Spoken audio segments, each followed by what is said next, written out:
Selamat pagi semua. Jadi hari ini, Selamat pagi. kita mendatangkan dua narasumber, dua pembicara, yaitu Bulanitan dan Ko Willigo. Nah, jadi seperti teman-teman tahu bahwa mereka berdua barusan closing lumayan ya nilainya. Nah, jadi kita hari ini akan belajar dari mereka. Kemarin saya tanya-tanya, ya kan, memang saya tahu cara Bulani dan Ko Willy ini dalam closing property itu lebih banyak menggunakan yang namanya database. Jadi kita hari ini akan belajar bagaimana mereka mengelola database mereka sehingga akhirnya bisa closing jumbo ya. Nah, Nah, mungkin pertanyaannya ke Bulani dulu. Nanti akan lanjut ke Willy. Bulani, kira-kira Bulani ini kan selama ini kan closing ada beberapa kan yang lumayan. Terus kemudian kapan hari saya tahu juga Bulani closing proyek ya, walaupun lokasinya bukan di Surabaya, tetapi juga bisa closing secara banyak dan itu menggunakan database. Pertanyaan saya, Bu. Iya, Pak. Bagaimana cara Ibu mengelola database sehingga akhirnya database itu bisa dimanfaatkan untuk menjadi closing itu? Silakan. Ya, database itu selain dari database teman-teman juga, kita ya melibatkan diri dalam kelompok, Pak, seperti ikut grup. Jadi dalam ikut grup itu kita juga sekali-sekali kita promosi. Tapi nggak setiap kali, takutnya mereka juga nanti bosen. Nah, yang penting mereka udah tahu bahwa saya ini agent reward. Jadi suatu saat kalau mereka butuh, mereka pasti telepon ke saya. Untuk cari rumah atau cari sewa atau dia juga mau jual rumahnya gitu atau menyewakan rumahnya gitu. Ya itu seperti itu. Jadi kalau Bulani ini tadi saya lihat bahwa beliau ini banyak ikut ke istilahnya grup ya, grup istilahnya teman-teman mungkin punya grup arisan kayak punya grup hangout lah, ya kan? Olahraga juga. Jadi grup olahraga, ya kan? Kapan hari saya juga pernah tahu bahwa Bulani ini punya grup olahraga yang namanya Lin Tien Kung, ya kan? Dimana itu isi yang di dalamnya itu banyakan orang-orang berduit semua, ya kan? Jadi kapan hari kita pernah diajak jam 6 pagi, jam 5 pagi ya di lapangan, sudah di lapangan, ya kan? Berkumpul dengan segitu banyak orang. Nah, itu waktu sebelum pandemi ya. Nah, jadi kan bagi-bagi kartu nama dan sebagainya, akhirnya banyak orang tahu. Nah, Bulani memang kalau saya lihat di perkumpulan itu sangat aktif. Jadi banyak orang itu tahu Bulani, ya kan. Nah, itu cara Bulani mempromosikan. Jadi banyak dari kita kadang banyak diem di rumah, terus kemudian nggak promosi ya, nggak promosikan diri, akhirnya ya susah, ya kan. Pertanyaannya, dengan Ibu promosi seperti itu, apa sih kira-kira efeknya, Bu? Apakah mereka akhirnya nitipkan listing, cari properti dan sebagainya? Silakan, Bu. Iya, dengan kita pendekatan juga, Pak ya. Selain saya juga sebagai misalnya di dalam grup saya sebagai instruktur. Nah, itu kita juga bisa berpromosi di sana. Kita berpromosi bahwa saya ini kerja di Rewight. Jadi mereka itu juga kalau misalnya mau jual rumah atau menyewakan, dia akan menitipkan rumah-rumahnya. Jadi saya banyak listing dari mereka.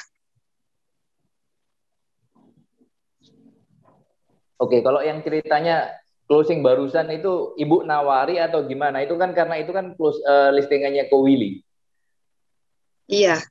Jadi ini yaitu teman dari grup, Pak. Teman dari grup ada grup arisan juga, grup nyanyi, perkumpulan gitu.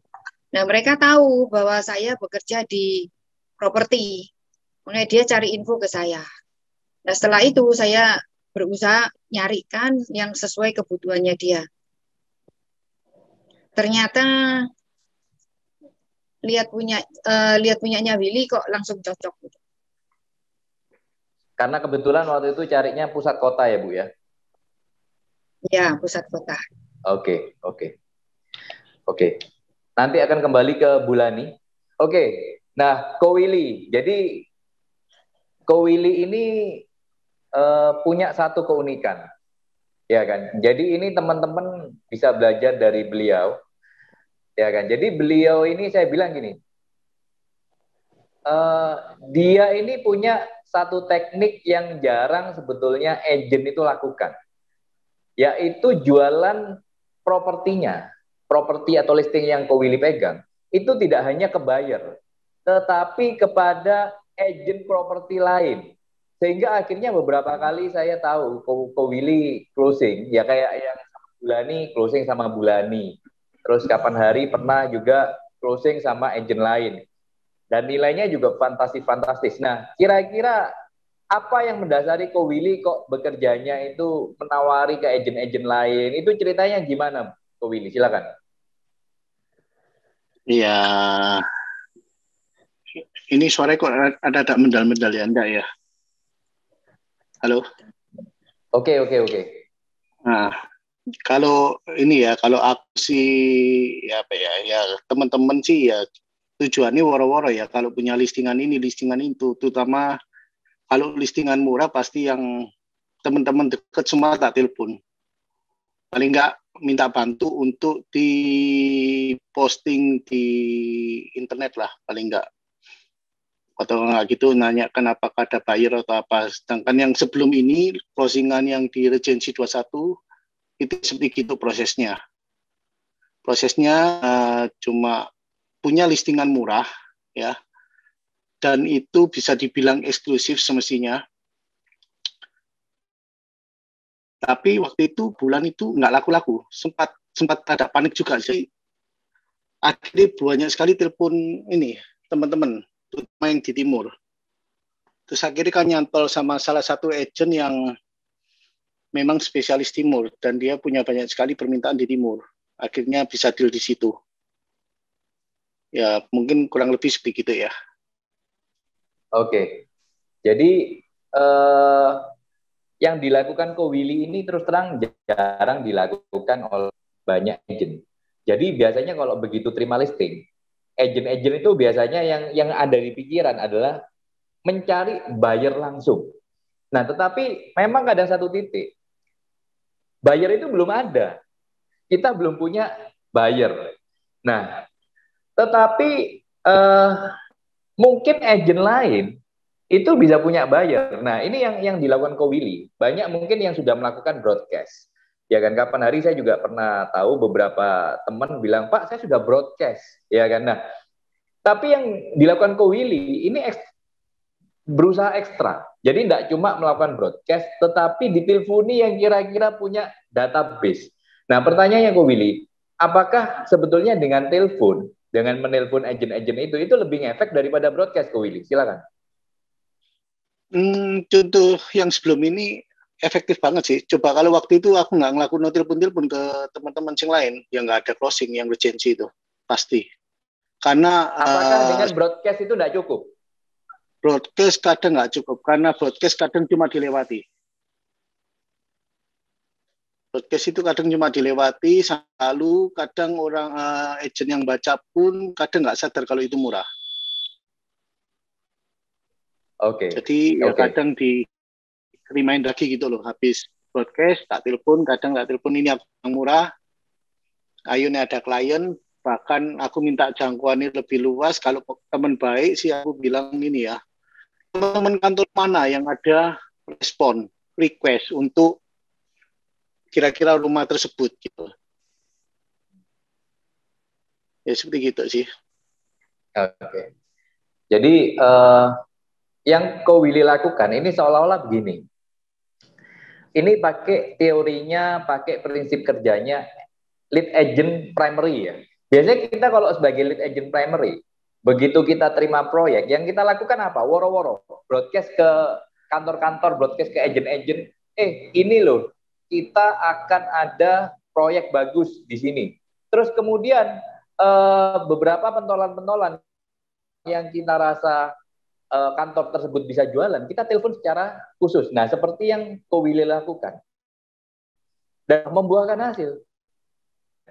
Nah, kalau ceritanya Ko Willy bisa closing dengan Bulani, apakah Ko Willy woro-woro ke Bulani atau bagaimana? Ko Willy, silakan. Kalau itu enggak ya, Bulani mungkin lihat sendiri listingan ini melalui kantor mungkin ya. Ya Pak Jelani. Halo C. Gini, customer saya ada cari yang di pusat kota. Yang pertama kali saya pasti hubungi Mary. Mary itu banyak berjasa. Saya hubungi Mary, tanya ke Mary, data-datanya di Mary, siapa aja.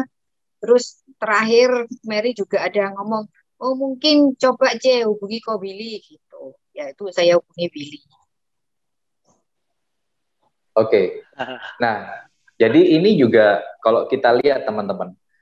Jadi ini kita, kalau yang dikatakan dari Bulani tadi, kita itu perlu untuk supaya teman-teman kantor itu tahu barang kita apa. Ya kan? Karena bolak-balik itu Mary tahu bahwa Ko Willy punya barang di Kartini, saya juga tahu. Jadi begitu ada permintaan, pasti barangnya Ko Willy itu kita tawar-tawarkan, walaupun itu bukan barangnya kita. Nah, jadi penting sekali bagi teman-teman. Nah, ini makanya kan kita juga selalu ngomong dengan teman-teman. Salah satu keuntungannya teman-teman sering ngobrol dengan teman-teman sekantor adalah sharing-sharing barang, ya kan? Sharing-sharing barang, ya kan? Dan akhirnya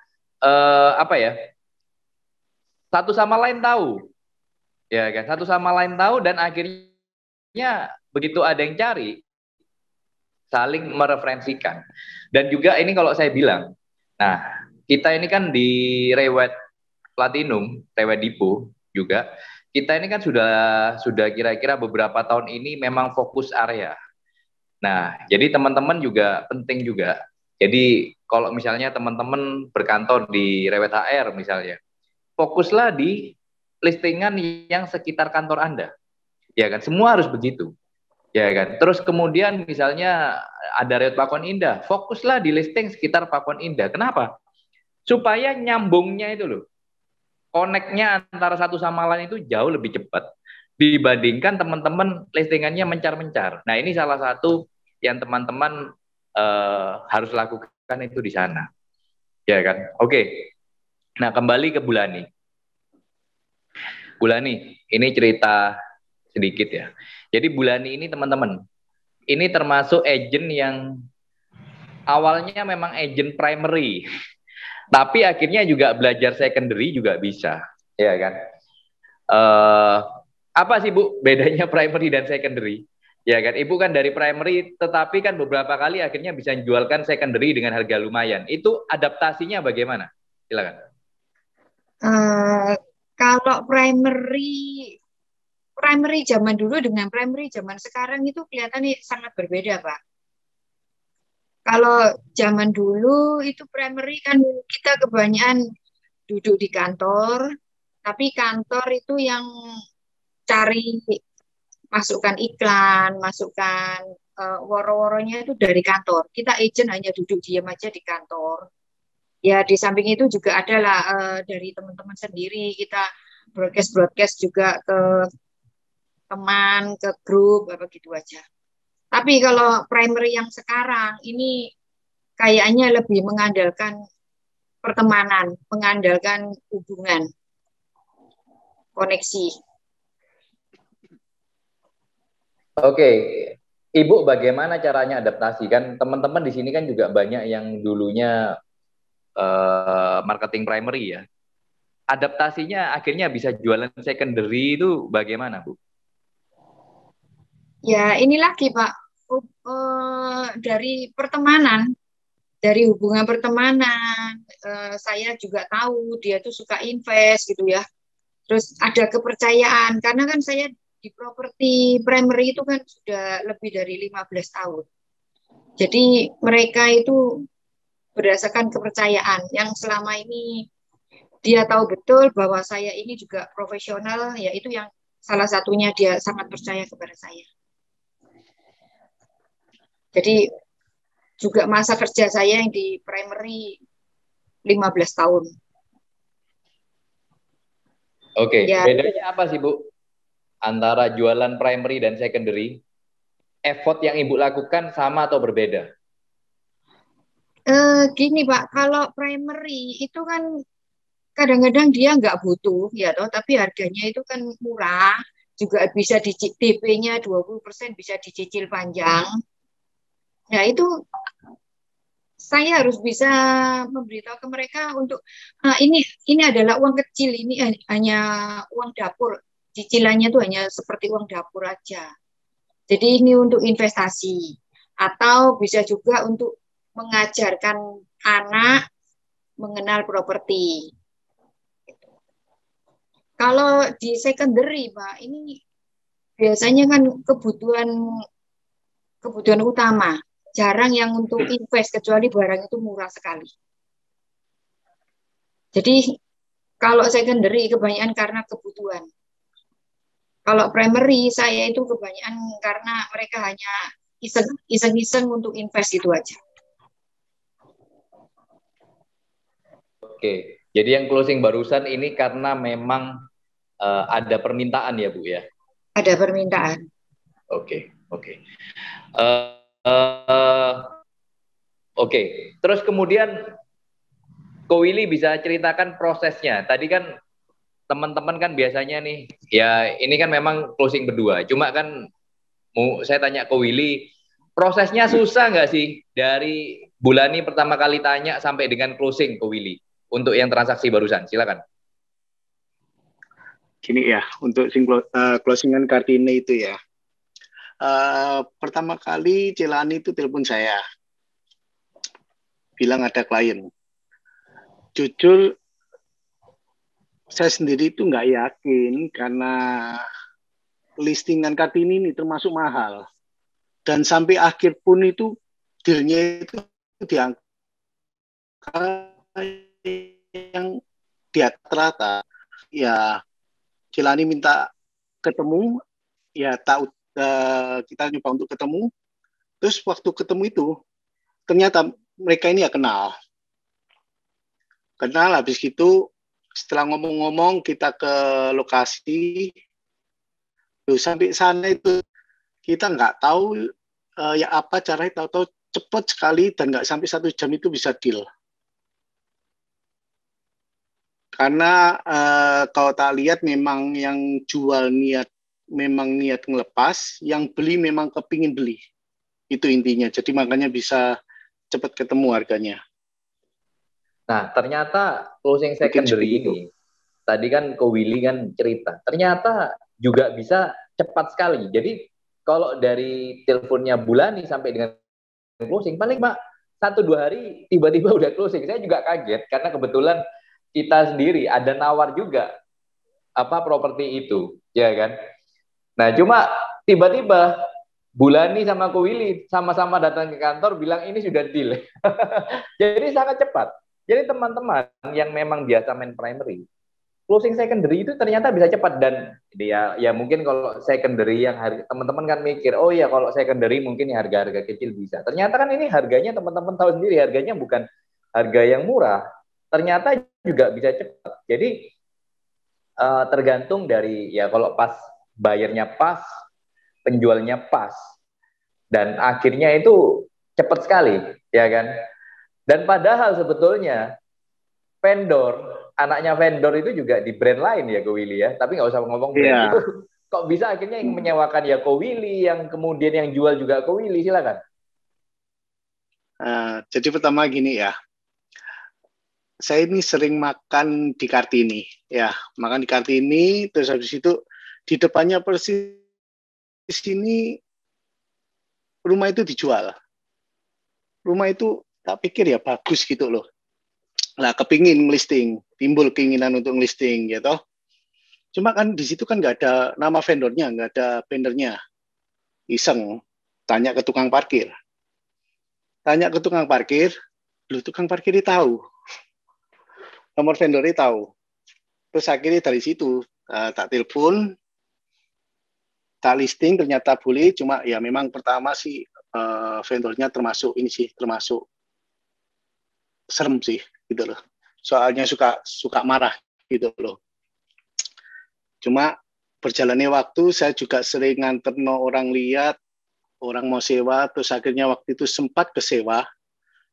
Ya kesewa itu pun tetap ya vendornya selalu ada ini marah-marahnya sih, memang mungkin hobi ya, nggak ngerti apa. Cuma akhirnya ya ditelateni waktu kesewa, saya tanya, Bu ini kalau ada yang mau beli masih bisa nggak apa-apa. Kalau ada dibuka aja harganya segitu. Nanti kalau mau dia mau bayar sekarang, nanti uang sewanya yang sudah saya terima saya kembalikan ke dia. Dia seperti itu. Nah, selama masih kesewa, itu sih masih tetap ada yang tanya beberapa ya, tetap saya buka. Maksudnya masih bisa dijual, tapi kondisi masih kesewa. Nah, akhirnya itu Celani itu. Jodohnya sama Celani. Oke. Interniso juga itu makannya waktu itu sama saya juga. Jadi itu nanti juga bisa traktir ya ke Willy ya. Nah, jadi ini sebuah pelajaran juga teman-teman. Jadi pada waktu itu saya ingat juga Ko Willy lagi makan. Kebetulan lokasinya juga di depan properti tersebut. Terus kemudian ada banner, tapi bannernya ya istilahnya dari agent lain, ya kan. Tapi ada beberapa. Waktu itu kita ngomong ini masih open nih, listingan bagus, ya kan. Nah akhirnya diselidiki ternyata tahu ownernya, ya kan, dari tukang parkir dan sebagainya. Nah akhirnya dari seperti itu akhirnya bisa membuahkan yang namanya closing. Nah, jadi teman-teman kadang juga banyak bertanya, Pak, cari listing piye cara nih? Nah, jadi sebetulnya dengan teman-teman melakukan seperti yang Ko Willy lakukan, ya kan, ternyata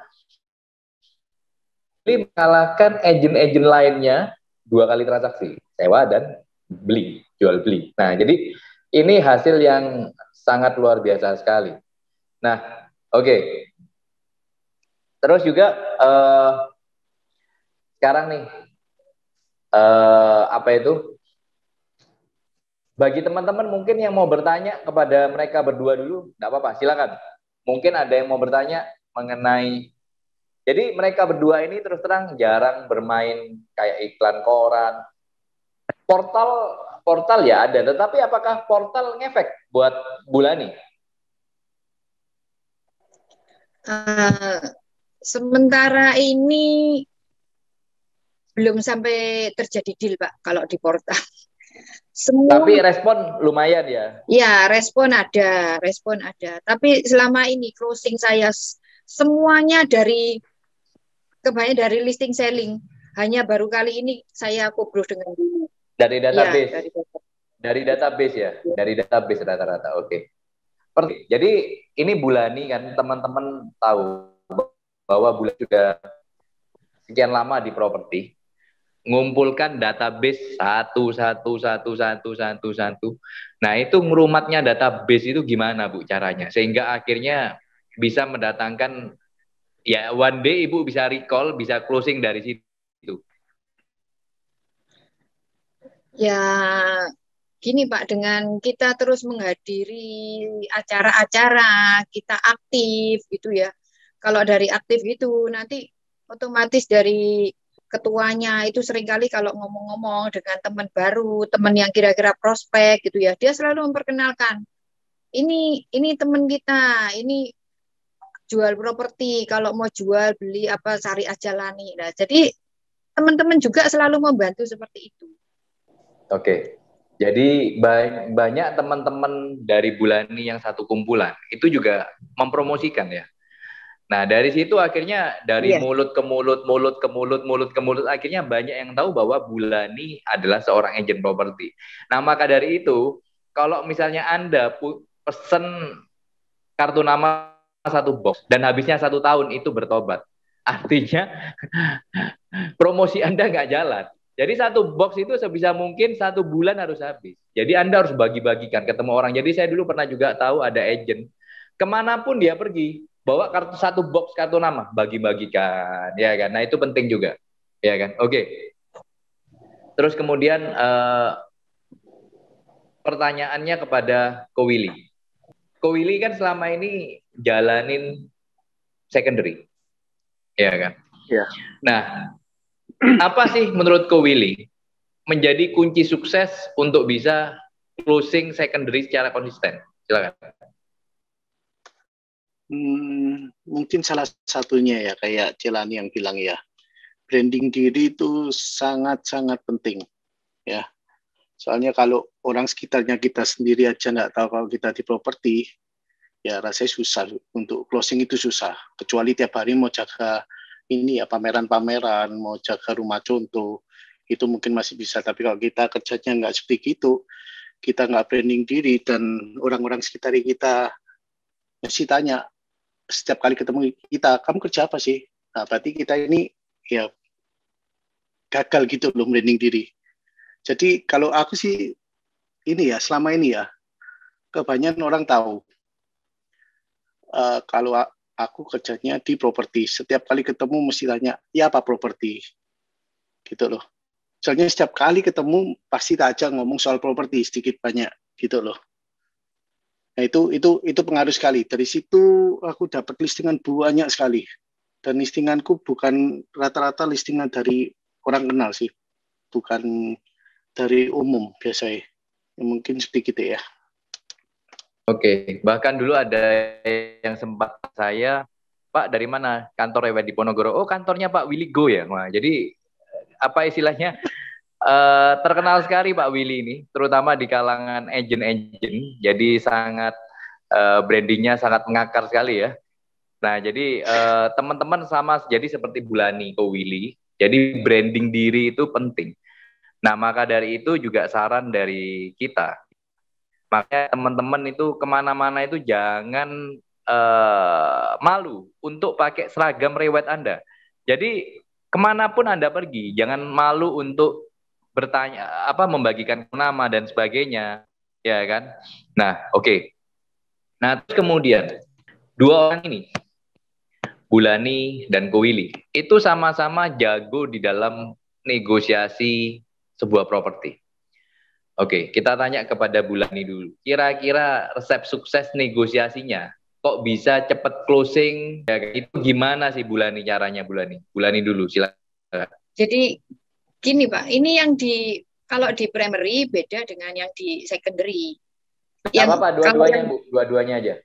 Nah, kalau untuk yang di primary kita harus menceritakan bahwa properti ini memang investasi jangka panjang. Jadi saya tuh selalu mengingatkan mereka beli properti 10 tahun yang lalu, sekarang itu harganya menjadi berapa. Nah, apakah Anda ingin mengulangi kesuksesan yang seperti dulu-dulu lagi? Nah, itu yang saya sampaikan ke mereka. Nah, saya juga bilang untuk yang primary, ini DP-nya sudah sangat ringan, bisa dicicil, bisa 2 tahun, bisa 3 tahun, sampai dengan rumah jadi. Sedangkan 10 tahun, 15 tahun yang lalu itu nggak ada. DP itu hanya maksimal dibagi cuma 3 bulan. Kalau sekarang bisa 3 tahun. Nah inilah kemudahan-kemudahan ini. Itu yang saya utarakan ke mereka. Jadi akhirnya mereka, ya wis lah belilah. Gitu. Kadang-kadang mereka beli pun itu tanpa survei, tanpa melihat lokasi. Ya karena kita bisa meyakinkan mereka. Kalau yang di secondary, ini kita harus melihat ternyata kalau kedua orang ini sudah ada hampir-hampir ada titik temunya gitu ya. Kita harus selalu berpikir kreatif. Gimana caranya supaya cepat ada titik deal. Nah, kita selalu berusaha mendekatkan. Oke, si A nawarnya misalnya 10M, si B nawarnya dia nawar 11M. Nah, karena kan berdua ini saling keket ya, mempertahankan masing-masing. Jadi kita sebagai orang tengahnya, kita harus gimana kalau ini dijumlah dibagi dua. Jadi ambil jalan tengah. Nah, kita sih berusaha seperti itu. Ternyata kok langsung oke gitu jawabannya. Ya itu hebatnya Celani ya. Dari itu. Oke. Nah, jadi ini kalau saya nangkep ini ada beberapa poin di dalam negosiasi. Yang dari Bulani tadi. Yang pertama adalah kalau bisa itu jangan bertele-tele, jangan lama. Kadang kan kita itu begitu nego, ya Pak, nanti dipikirkan, dibiarkan pergi. Nah, biasanya prinsip dalam negosiasi, orang Jawa ngomong dang cepet closing, ya kan, cepet digorok, ya kan. Karena semakin lama itu disadem, ya kan. Nah, terus yang kedua adalah coba cari solusi, ya kan. Jadi kita harus nyari solusi. Jadi kalau ada semacam negosiasi, kita harus mikir ini ya apa caranya supaya semakin lama semakin deket jaraknya, bukan semakin jauh dan tidak ketemu. Nah, ini solusi, kreativitas yang harus kita lakukan. Jadi kita pada saat ketemu jangan diem tok, ngasih solusi. Pak, saya kasih solusi ya. Gimana kalau gini-gini? Nah, kira-kira seperti gitu. Tadi kan salah satu solusi ketemu tengah, misalnya itu salah satu solusi, ya kan? Oke. Untuk Ko Willy nih, Ko Willy, tadi ada pertanyaan. Kok bisa tukang parkir itu tahu nomor teleponnya vendor, terus kemudian nanti kalau closing itu dikasih apa kok sehingga akhirnya mau dikasih apa itu? Ya kira-kira seperti itulah pertanyaan. Kira-kira gimana, Ko Willy? Itu tukang parkir pasti tak cari tak kasih. Jadi gini, ya kan awalnya kan dari ya lihat rumah ini kan bagus gitu loh. Terus ya kok ya kepin listing tumen biasanya sih nggak terlalu tertarik sih kalau nggak ada linknya gitu loh. Terus waktu itu kan memang sering makan di situ ya. Jadi ya iseng-iseng aja, ya iseng-iseng berhadiah ini istilah ya. Akhirnya dapat nomor telepon nih, terus bisa nyewain, bisa jual. Dari situ dapat 2 kali. Ya, kesimpulannya ya harus dicoba. Oke. Balik lagi mengenai negosiasi secondary. Saya pernah beberapa kali itu juga negosiasi dengan Ko Willy. Ko Willy ini termasuk jagoan lah di dalam negosiasi. Oke, pertanyaan saya, bagaimana kunci sukses di dalam negosiasi properti secondary, Ko Willy? Silakan. Ya, nggak tahu ya, kalau ditanya sedikit itu kan susah ya. Cuma saya setiap kali ada negosiasi ya, cuma berpikir gimana gap penjual dan pembeli ini bisa deket dan sebisa mungkin itu sekecil mungkin, istilahnya kita baru mikir caranya gimana bisa closing. Soalnya kalau kita nggak bisa berpikir gimana mendekatkan harganya vendor dan permintaannya buyer, ya ini susah untuk closing gitu loh. Jadi memang ini tugasnya kita deket antara buyer buka dan penawaran buyer, kan nggak mungkin langsung ketemu di tengah. Atau selisihnya sedikit, kadang kan jauh. Seperti Kartini itu buka 17, dealnya itu di 13.600. Loh, ini kan jauh. Nawarnya Bulani pertama adalah 12,5. Loh, 17 sama 12,5 ini jauh loh. Jauh banget. Ya itu memang tugas kita ya, apa cara deket terus waktu itu nggak tahu ya. Itu hebatnya Bulani ya. Ya apa cara Isa buat akhirnya ketemu tengah akhirnya mau. Dan itu nggak sampai 1 jam nego itu. Untuk rumah harga 13M. Cepat sekali. Ya Pak, Bu Trik, kok bisa Ko Willy muji-muji seperti itu? Ya sebetulnya ya karena saya lihat ini yang satu sudah minat beli, yang satu juga minat jual. Dengan adanya pertemuan ini, Pak, itu customer itu jadi lebih, kita bisa lihat bahwa kedua orang ini serius gitu loh. Kalau enggak serius, kita juga enggak bisa apa-apa. Karena saya melihat mereka itu serius, gitu. Terus mereka satu poinnya ini yang dari pembeli sudah nambah sekian, tapi dari jual sudah sekian, tapi kan belum ada titik temunya. Nah itu saya sampai malam itu, Pak, sampai jam itu berdiri di jalan di embong itu. Terus saya saya tidak mau membiarkan mereka ini Mas, ya saya ambil usul. Udah ini tinggal sedikit, gimana kalau kita ambil jalan tengah, ini saya hitungkan, ini dijumlah terus dibagi 2. Oke, ketemunya sekian. Gimana? Bu, gimana ini? Ibunya bilang, oke, setuju. Gimana ini Bu? Setuju. Akhirnya ya udah ketemu harganya. Ya udah gitu aja. Oke, jadi ini kan kalau saya melihat Sama bahwa Celani. Bulani juga. Gimana Ko Willy? Enggak, itu waktu itu sama Celani mereka dipaksa salaman dan direkam sama Celani, dealnya itu di angka berapa. Wah, serem pokoknya. Saya ini takut vendor bayarnya marah. Dipaksa suruh salaman, dipaksa suruh deal, direkam lagi. Luar biasa. Oke, jadi ini kalau saya melihat dari ceritanya Ko Willy sama Bulani ini berarti kan apa ya? Agent ini berani ngambil inisiatif untuk buka omongan ya, memberikan solusi kepada vendor dan buyer. Nah, banyak agent pada saat negosiasi itu mengambil sikap diem tok. Nah, akhirnya apa yang terjadi? Nggak neken, nggak nge-push, nggak ngasih solusi. Akhirnya yang terjadi apa? Pembeli akhirnya ngomong gini, ya sudah saya pikir-pikir. Penjual ya enggak apa-apa, nanti pikir-pikir dulu. Akhirnya pulang dengan akal sehat. Iya, yo ngapain aku tadi nawar ya? Tak jadi beli. Ya kan kira-kira seperti gitu. Nah, oke, tadi yang saya nangkep quote dari Ko Willy tadi. Oke. Jangan berusaha nge-close-kan segera, tetapi bagaimana mengecilkan gap perbedaan. Nah, banyak dari kita, agent properti, pada saat terjadi negosiasi, misalnya nih, vendor buka 2,5, buyer nawar 1,5, ya kan? Jadi, pokoknya siapa sing suruh ngalah? Ngomong sama vendor, Pak, wis ngalau 1,5 kasih no. Ya, memang seperti gitu ya, semua orang gampang closing properti, ya kan? Nah, tetapi mindset yang harus ditaruh adalah bagaimana mengecilkan gap. Saya setuju dengan mindsetnya Ko Willy. Jadi kita itu, tugas kita itu nggak bisa, kadang kita ini terlalu pengennya closing. Langsung itu pengen dan closing dan cepat salah atau pembeli 1,5, penjual minta Pak wis 2,5 murah tutupen.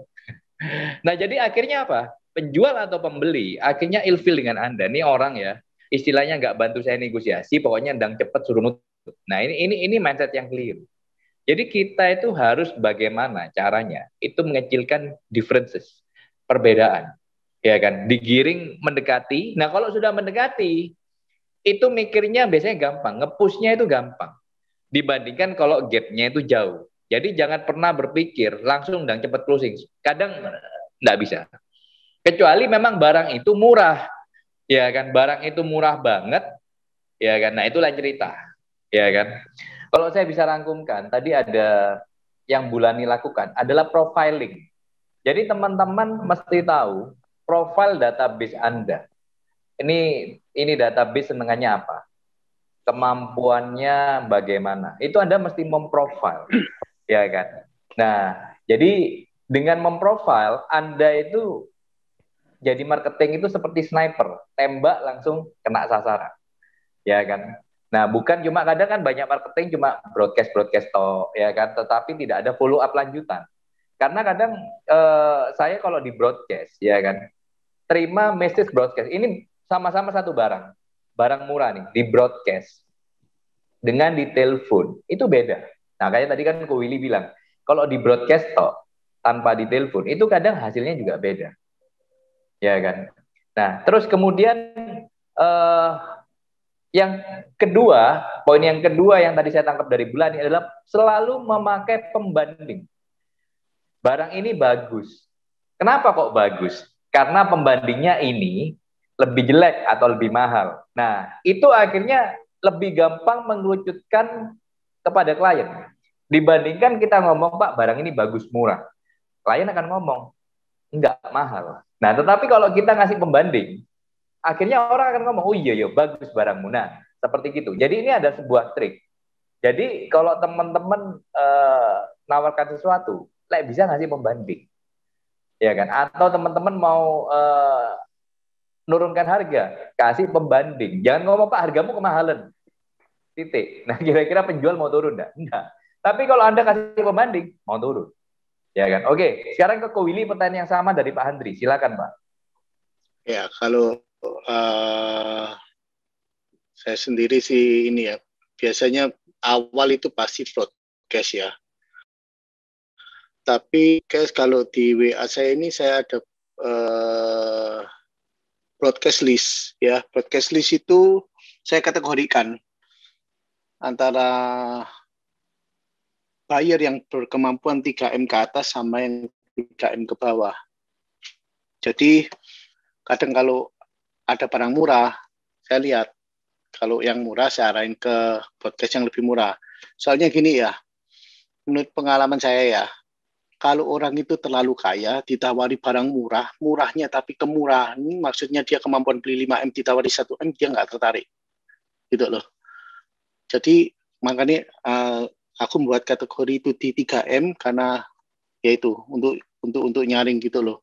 Nah itu biasanya tak broadcast dulu. Tapi kalau murah, mungkin tak lihat lagi.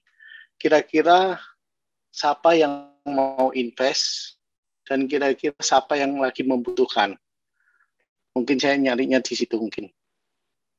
Kalau untuk ya pengolahan database ya, selain branding ke teman-teman dan lain-lain ya, ini cuma untuk database pribadi ya. Seperti gitu mungkin. Oke, ada pertanyaan lagi dari teman-teman yang lain, silakan. Oke, kalau nggak ada, mungkin tips terakhir dari Bulani dan Ko Willy, bagaimana memanfaatkan, memaksimalkan database supaya bisa closing properti secara konsisten. Silakan, mungkin dari Bulani dulu. Bapak, maksudnya Pak? Oke, kesimpulan aja. Jadi bagaimana strategi bagi teman-teman ini memanfaatkan database supaya bisa closing properti secara konsisten? Ya, kalau menurut saya pertama kita harus melihat dulu properti ini bagusnya di mana. Kalau memang properti ini sangat bagus, kita sharekan, kita broadcastkan ke beberapa teman atau semua yang memang suka invest. Harus memilah-milah dulu, karena kan ini banyak sekali, Pak, yang beredar ini, termasuk dari primary, termasuk secondary. Gitu. Kita yang harus melihat dulu. Kita harus tahu betul, tahu jelas bagusnya itu di mana, murahnya itu di mana. Ya itu aja, Pak. Oke, thank you Bulani. Ko Willy. Kalau aku menjawab lebih global ya, bukan database ya. Jadi ke secondary ya. Lebih ini ya. Buat saya sendiri ini kalau untuk branding diri itu lebih powerful sih. Selama ini sih arah sana sih seperti gitu ya.